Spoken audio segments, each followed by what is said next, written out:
Hello and welcome. We start tonight with what might be a breakthrough in the search for the killer of Anne Locke, Marcia Tamboza and Alison Day. The three cases were shown in separate Crimewatch reconstructions, but as a result of forensic tests and other evidence, police believe that all three women were almost certainly killed by the same man. Alison Day was attacked in a street in East London and dumped in a nearby canal. Police had little to go on and no description. But when Marcia Tamboza, a Dutch schoolgirl, was murdered in Surrey in April, we broadcast this video fit of a man seen acting oddly the day before. And when Anne Locke, the television secretary, went missing in May, we showed this picture of a man seen at a station. Now, partly as a result of calls to Crimewatch, there's new evidence about the Marcia Tamboza murder and a rather different description. In May, we showed that just after Marcia was killed, a man was seen running for the London train at Horsley Station, and the train stopped to let him on. Detectives now believe he'd come straight from where Marcia had been attacked, and a woman on that train saw him and saw him clearly. This is what he looked like. The artist's impression is of a man between 18 and 25, with long, untidy, brown, curly hair. He was wearing a blue anorak, jeans and trainers, all of which were spattered with mud. He's between 5'6" and 5'9" tall. Here in the studio, Detective Chief Superintendent Vincent McFadden is convinced this man is the killer and could well kill again. If you think you know the man for any reason, for example, perhaps if you're a hairdresser, you might have permed that hair. If he lives near you, if you've seen him, please call now. The incident room at Guildford is on 0483 31111. That's 0483 31111. Or you can ring Mr. McFadden and his colleagues who are with us in the studio live on 01 811 8055, 01 811 8055. And that's the number here, of course, throughout the evening. News on other cases we covered last month. There was an armed robbery which resulted in a car chase through the streets of Birmingham. Calls to Crimewatch led to 160 police inquiries, and partly as a result of one call, they now say they know the identity of at least one of the robbers, and we'll let you know what happens on that case. In London, a man has been charged with robbing a jeweller's shop in Kentish Town after Crimewatch viewers rang to say they recognised him. And though not as a result of Crimewatch, a woman has been charged with the murder of Georgina Davis, a 77-year-old retired nurse in Salford. There have been charges, too, resulting from a Crimewatch reconstruction last November. A dummy bomb was strapped to a security guard during an armed raid in North London. A sharp-eyed viewer spotted something in the reconstruction, which has now led to charges against 8 men and a woman. The offences involve a total of £2 million. And a recent conviction. This picture of a red car with a sailboard on the roof was seen on Crimewatch and recognised by an off-duty policeman in Betsy Coed in North Wales. As a result, Stephen Filkins was arrested and has been charged with the murder of 68-year-old Pamela Reynolds, 300 miles away, in Worthing. He's now been sentenced to life imprisonment. We're now to the first of this month's reconstructions. It's the murder of a Chinese restaurateur 6 weeks ago. He was killed by burglars at his home in London, but the possessions stolen by the killers could turn out to be their downfall. This is Gerrard Street in London's Chinatown, one of the few places in Britain you'll find Chinese jewellery. It was pieces identical to these that were stolen in the murder: 3 jade pendants, a dragon and phoenix bracelet, a wedding ring and a gold chain. The victim rarely came to this area, but his picture is now posted throughout Chinatown. His name is Shi Genghong. He was killed, it seems, for £100 and that small amount of jewellery. He lived just off the Seven Sisters Road in Holloway. He'd moved from the United States last year to live with his son here in Sussex Way. He was a quiet, rather private man, with few friends or interests outside the family. At 66, he was in good shape and liked walking to keep fit. Monday, the 11th of August, was very much like any other day. And as usual, at about 10:30 that morning, he set off to stroll to Kentish Town, 2 miles away. Just around the corner from the Town and Country Club is Fortis Road and his son's fish and chip shop, the Sun Doe. Mr. Hung's son, Ging Huai Hung, has owned the shop for several years. He and his wife work hard here 7 days a week.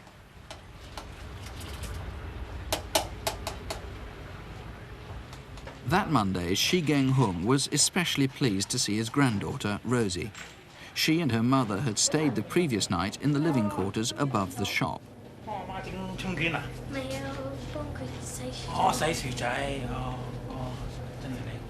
They were preparing food and making the pancake rolls to sell at lunchtime.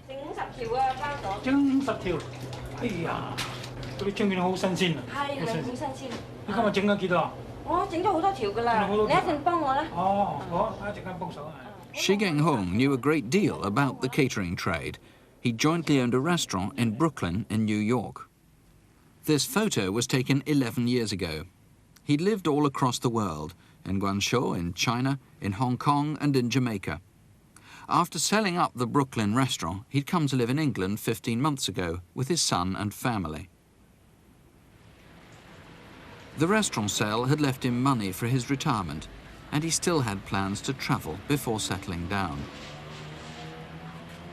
Mr. Hung stayed at the shop until closing time just after lunch at around 2:30. Then he and his son left to go back to Sussex Way to have their own lunch.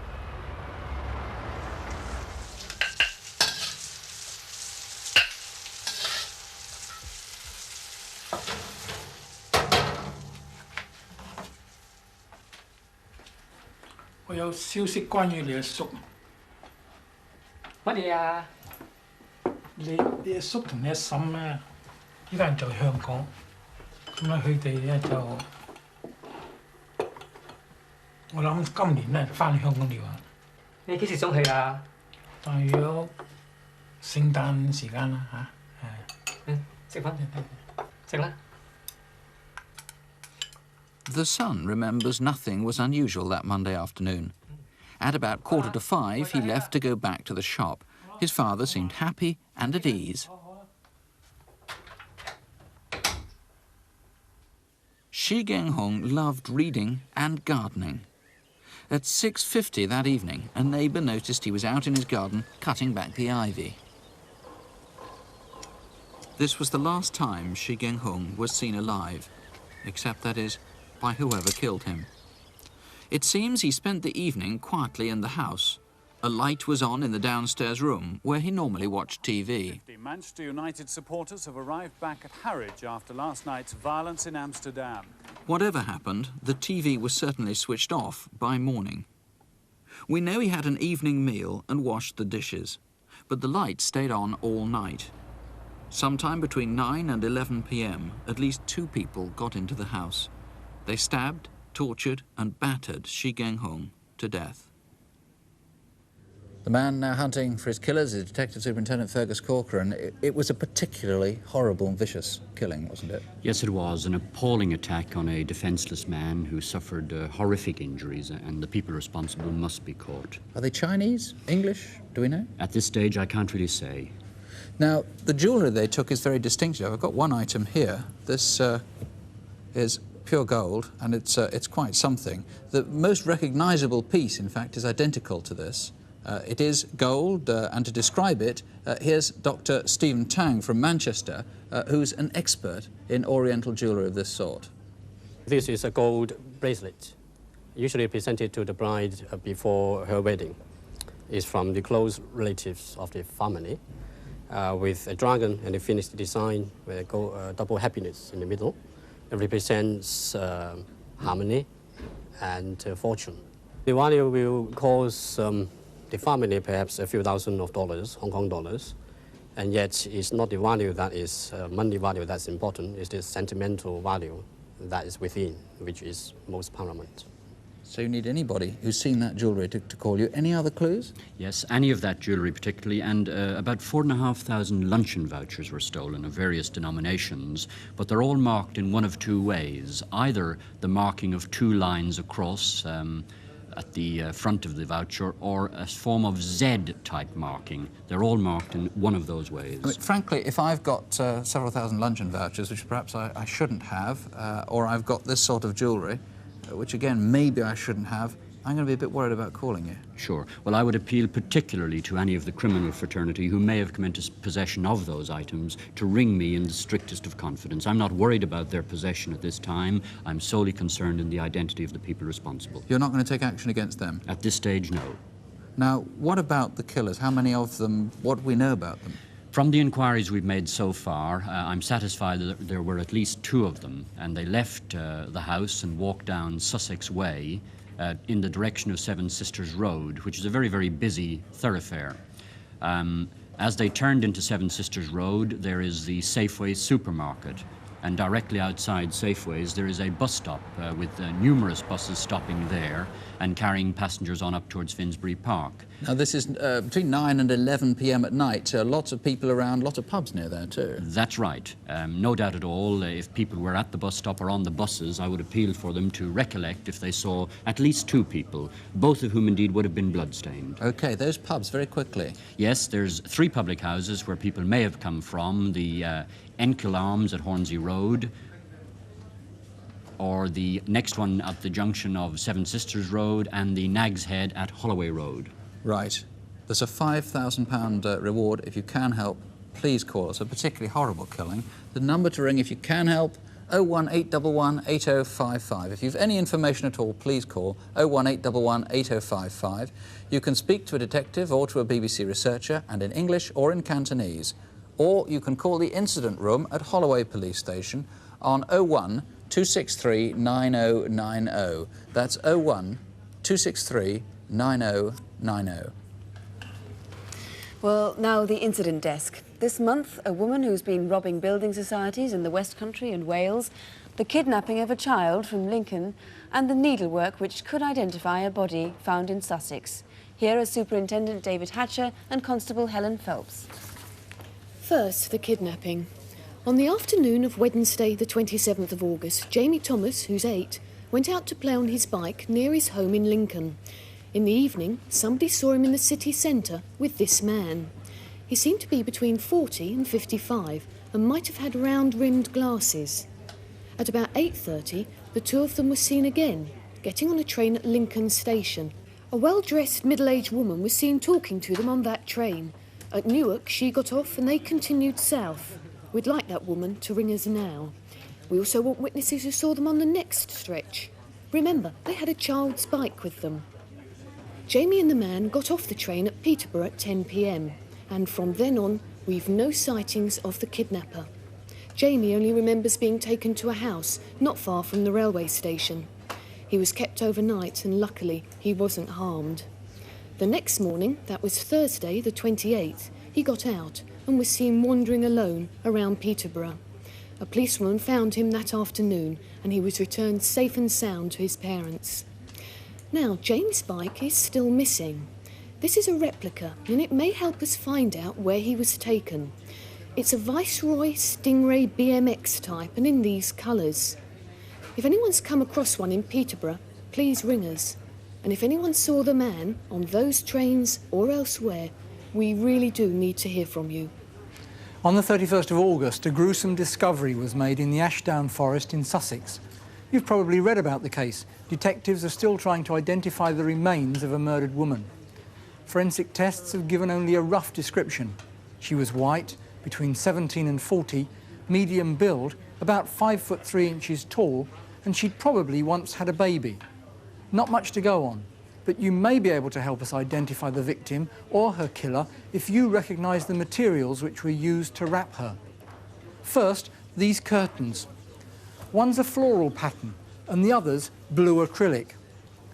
If you look here, you can see that somebody once took up the hem by hand. They're quite large stitches. If you made this alteration, it's vital you contact us. There was also this Tesco nightdress. Size 12 to 14, it was bought in the last 18 months. And who owned this nylon negligee and nightie with lace inserts and edgings? We need to know who all these belong to. Ring us too if you saw anything odd in the Ashdown Forest around the August Bank holiday or shortly before. This is the spot, a lay-by between Nutley and Wych Cross on the A22, the Eastbourne Road. Next, we're looking for this man, who robbed the Peterborough Building Society in North London of more than £2,800. About mid-morning, he took one of the staff hostage, brandishing a handgun. It was a Walther automatic. He instructed the woman cashier to empty her till, and as he made his getaway, apparently in the Finsbury Park direction, he made his hostage lie on the floor. The security camera caught him on the way out. Look closely at the hat. It was green, and the marks on his overalls suggest he may use them for work. And now to a woman, or what looks like a woman, who's committed 3 building society robberies in Wales and the west of England. We've 3 pictures, but her disguises make it hard to see precisely what she looks like. She's certainly heavily built, but could be anything from 25 to 45. Here in Cwmbran, her hair looked blonde, but staff thought it might have been a wig. She always covers her face with scarves and hats, and sometimes wears heavily framed glasses. She operates on her own, is very cool, and implies that she's carrying a gun. She's worn flat sandals like these on other occasions. Staff at the National and Provincial in Bristol thought she had dark hair. This time she wore a quilted jacket with an Indian print on it and a maroon cotton skirt. If you can see through her disguises and point us in the right direction, give us a ring. Small business premises are always vulnerable to burglaries, and in recent months the East London fashion trade has been badly hit. Here in Hackney, designer and printer Cressida Bell lost £3,000 worth of limited edition scarves in July.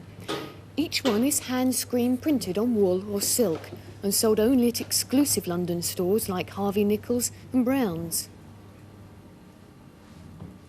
We've only been in business for a short time, and really, I mean, it could have almost bankrupted us. It's really a disaster for a small business like ours because we've had 2 burglaries now and they really don't want to insure us anymore. And we found somebody who'll insure us, but it's going to be a 600% increase in premium. The scarves are almost shawl size and cost around £62. Each one bears this Cressida Bell logo and are distinguished by their bold heraldic designs. So if you've been offered scarves like these with that distinctive logo, don't hesitate. Give us a ring. And call us if you can help with any of our other incident desk cases. Here's the number, 01811 8055. That's 01811 8055. Our next reconstruction is the tragic death of Diane Sindel in Merseyside. Diane was killed sometime around midnight on Friday, August the 1st, on Borough Road in Birkenhead. It's the busy main road through the town, but it's also a trunk route linking Liverpool with North Wales and Cheshire. So police are hoping that long-distance travellers, as well as local people, might be able to help.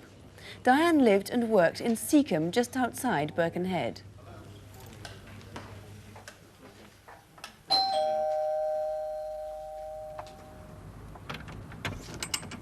Hi. Are you okay? 21-year-old Diane Sindel was a florist. Residents of Seacombe were used to seeing her blue van making deliveries. She'd been engaged for 4 years, and she was planning to get married next year.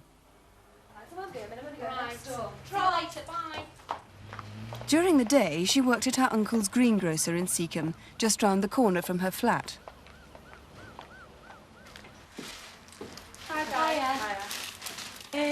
Are your steak pies hot? Red hot. Oh, go on, give us one then. Okay. Oh, well, she used to come in every day, you know, for a pie, a hot pie. She used to go to market early in the morning. So she used to count, you know, how much everything was. But I mean, she was saving up to get married. It's only natural that you're careful. I mean, I was at that age. Yeah. She was a very nice girl. It was something that shouldn't have happened. No.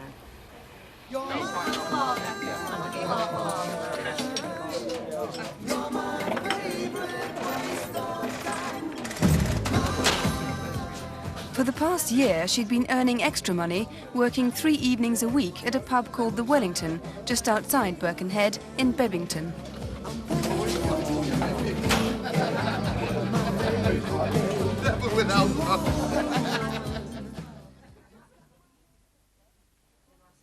On the evening of her death, it was, as usual, about 11:30 by the time the pub had been cleared up and Diane was able to leave. Absolutely starving you. She said she might pick up something to eat on the way home. I don't know, I think I'll stop off and get some fish and chips. By 11:45, Diane was in her blue van heading towards home. It's a 5-mile journey back to Seacombe along the Old Chester Road.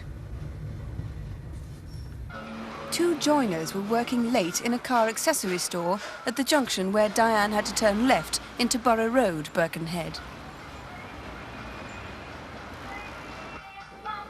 It was about midnight when one of them saw the blue van stop. A short time later, the other joiner saw Diane leaving her van. It had run out of petrol.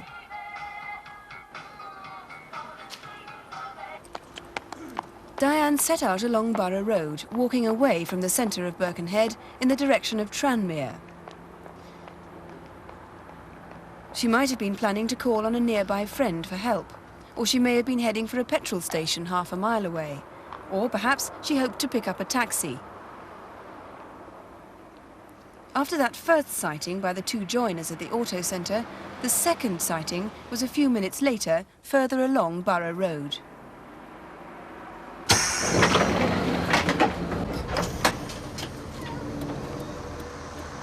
Crossville Bus Company driver Gary Lamb on his last run of the night. I was on the last 87 bus from Parkgate, which leaves Parkgate at 11:30, and that'll get me down to Borough Road about midnight. What I seen was a young girl just before the 42 bus stop on Borough Road, and she seemed to be looking in a bag and turning round as if she was looking for a bus. There was definitely no chance she'd get a bus that time of night. Then a third sighting within yards of the bus drivers. It was soon after 12:10. A taxi driver looking for fares. It was around about 12:10. I was driving along Borough Road. 10 lies on Borough Road. As I passed the garage at the bottom of Argyle Street, I saw a couple ahead of me. When I passed them, I noticed they were arguing. The fella put his hand out towards the girl. They appeared to know each other, but they were definitely arguing.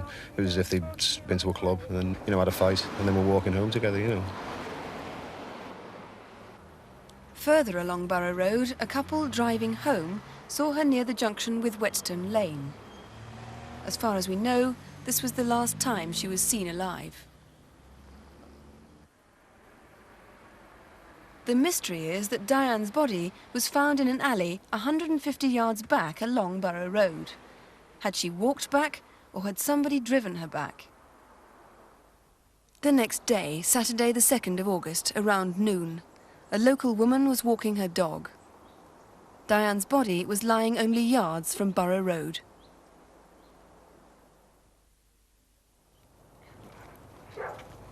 Two and a half miles away at Bidston Hill that Sunday, 3rd of August, Anne Loven and Jim Foster were exercising their dogs.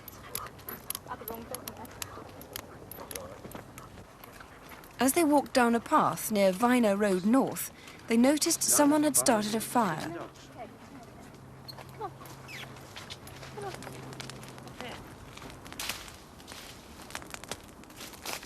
Jim found a bag, a pair of blue jeans, and some other clothing still burning.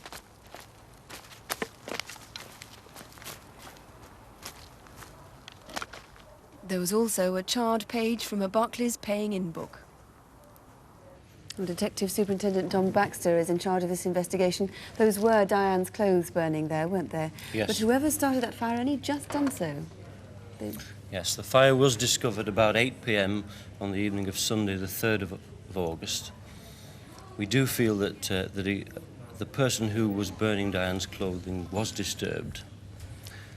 We are anxious to that end to trace anybody who was on the Bidston Hill area that evening, whether it be anybody who witnessed the fire, whether they saw anybody acting suspiciously, or whether they saw anybody carrying a bundle of clothing, or maybe carrying a bag which could possibly have contained that clothing. Must have looked quite conspicuous, actually, too.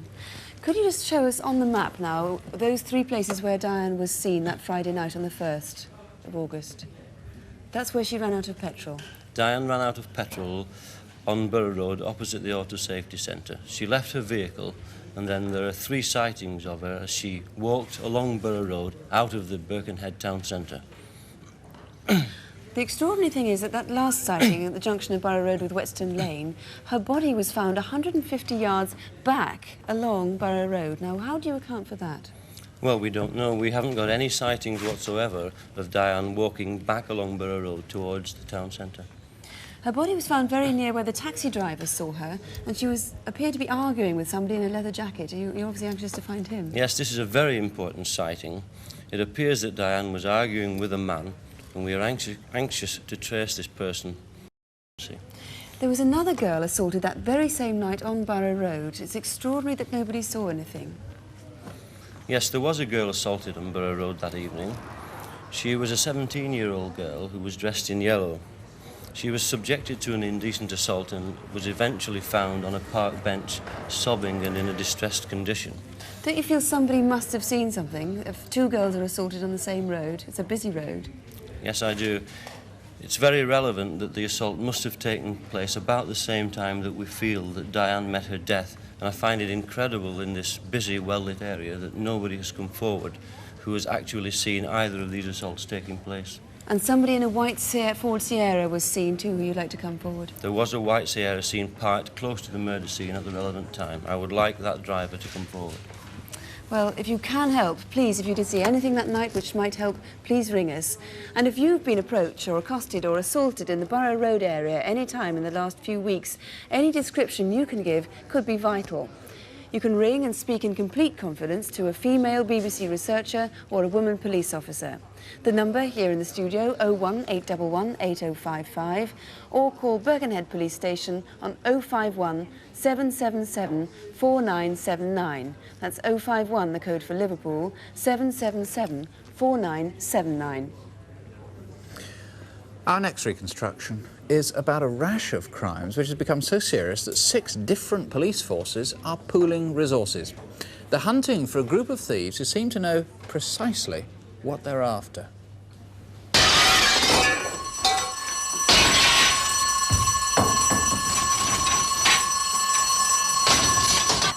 This year, 6 museums have been robbed of historic and irreplaceable items of silver. Most of the burglaries have been in the north of England, and police believe there could be links between them. Good afternoon, gentlemen, and welcome to Wakefield. A review of these offences indicates at the moment that Superintendent Bill Quinn of Regional Criminal Intelligence called a conference of the investigating officers concerned to pool information on all the cases.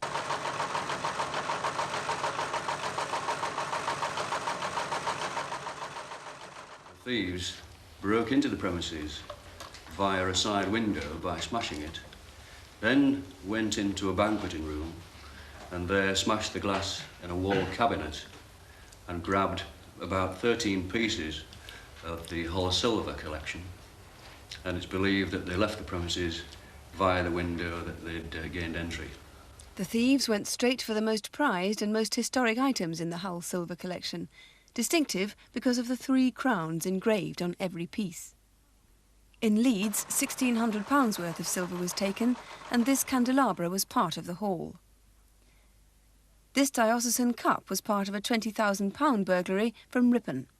An opportunist thief forced a display cabinet and made off with the silver in broad daylight. Police can't be certain these 3 thefts are linked, but there are definite similarities between the next 3.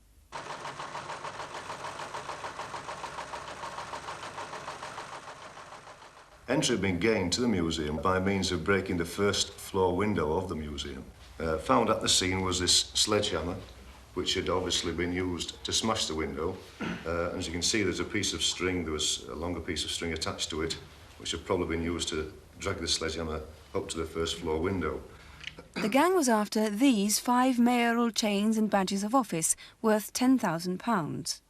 17 days later, in Huddersfield, sledgehammers were used again.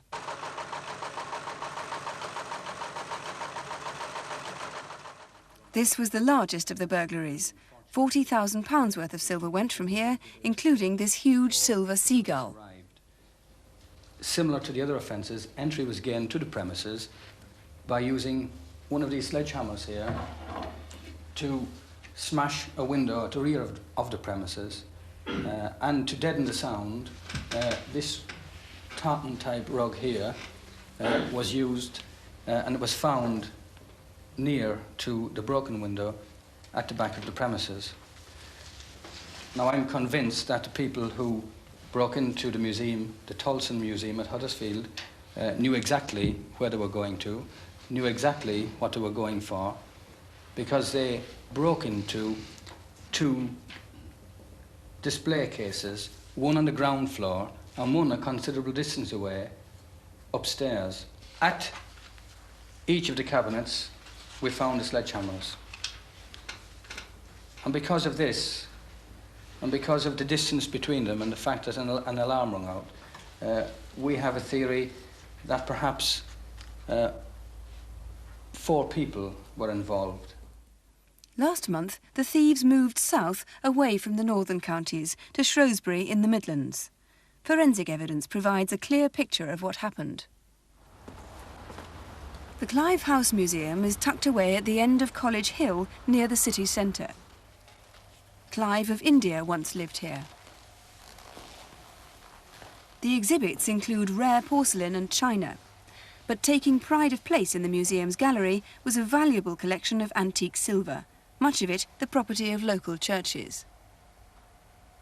The museum was well protected, and there are 3 separate alarm systems, all connected to the operations room of the local police station.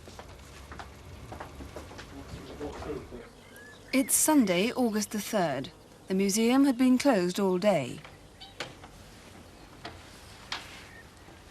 Paul Davis works at the museum and lives in an adjoining flat. At about 7:20, he and his girlfriend, Nikki, went out for the evening to a local pub. At the end of the garden, behind Clive House, there's a private courtyard. Police know that was the point of entry. There were marks where somebody had climbed on the cross member of the gate.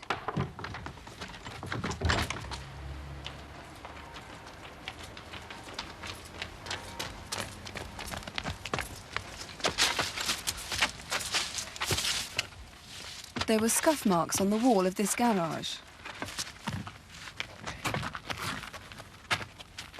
And evidence that 2 people had crossed the garden beneath.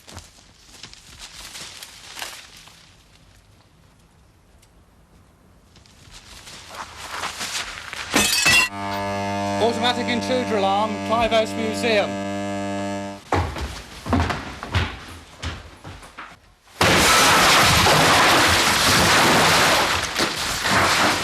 Foxtrot Alpha to all patrols.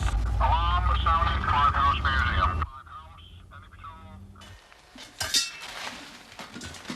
05 en route over. Yeah, 72 en route.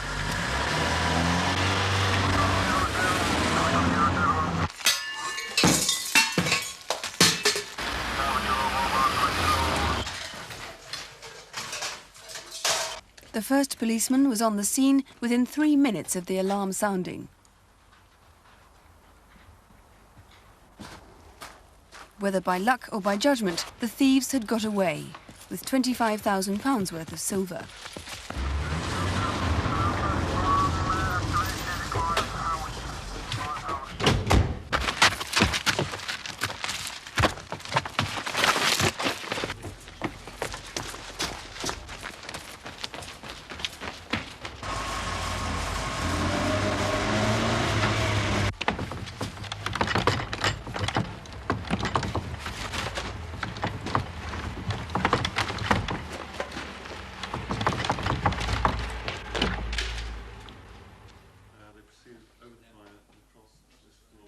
Once again, a small town museum broken into at night by burglars using sledgehammers and interested only in valuable silver. And of course, the alarm system at Clive House Museum has now been changed. The detective in charge of that case in Shrewsbury is Detective Chief Inspector Chris Ferber. The main clue, of course, you have is that sledgehammer, which has been used in several of the burglaries. Yes, this sledgehammer was left at the scene of the burglary at Clive House in Shrewsbury, and on the shaft there's a label which shows that this was either bought or stolen from a B&Q stores. So, of course, it's quite a well-known chainsaw. It is, do-it-yourself sort of a big one. How do you think viewers might be able to help you tonight? I think they can help us in several ways. Firstly, there may be a member of B&Q staff who remembers selling one of these sledgehammers to someone who arouses suspicions. Secondly, it may be that someone's actually seen one of these burglars and not yet contacted the police.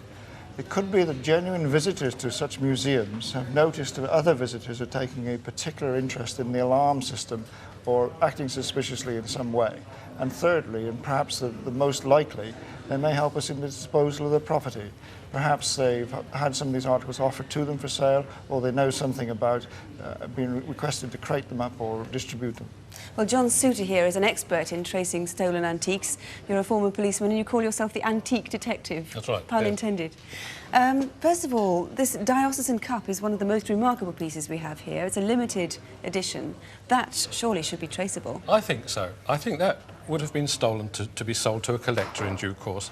And the one, of course, that is missing is number 8, and that's terribly identifiable, and somebody may have been offered it.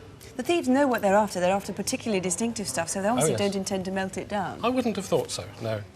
Can we look at those mayoral chains? We have a picture of those, and they're particularly distinctive and unique, in fact, because they have the marks of Doncaster on them. What is somebody going to do with those? Perhaps they go abroad. I think the thieves will find it difficult to get rid of those articles. They're most unusual, but I don't think that there are many people who collect that sort of thing. The unfortunate thing here, of course, is that we don't have photographs of them, and this is perhaps some sort of reminder to those people who have collections and antiques at home to make sure that they do photograph and have inventories of their possessions. Right. And these things here are very similar to, or are partners to, stuff stolen in burglaries from Huddersfield. What's going to happen to those? Do you think they might turn up on the open market somewhere? I do.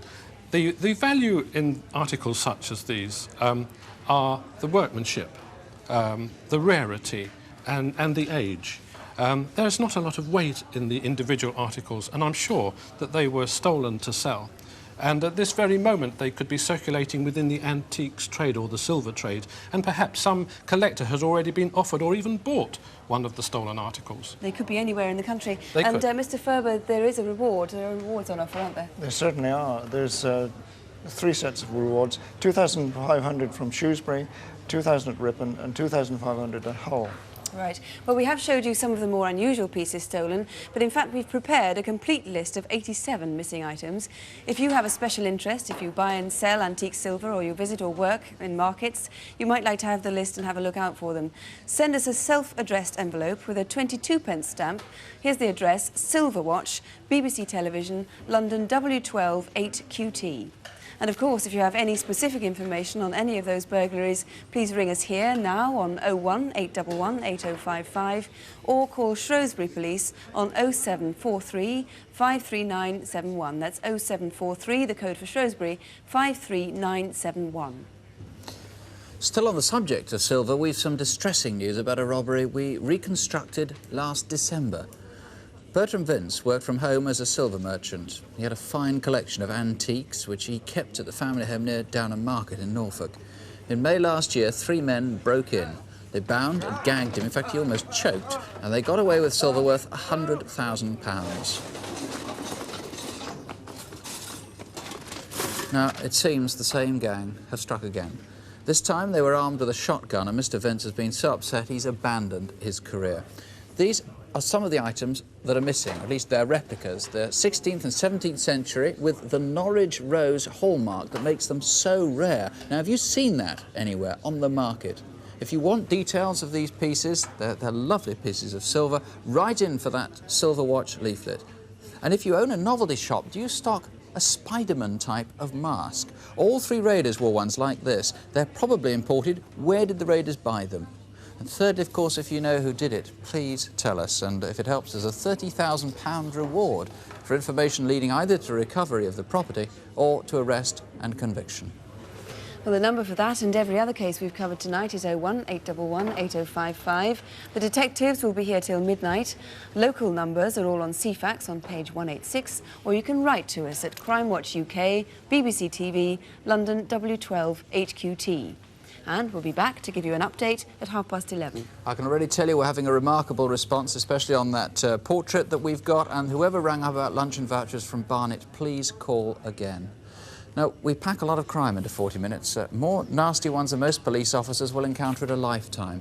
If it's any comfort, an official report soon to be published shows violent crime is no higher here than on the continent, much lower than in the United States, and for what it's worth, you're even less likely to be murdered now than you were 100 years ago. So don't have nightmares, do please. Sleep well. Good night. Good night.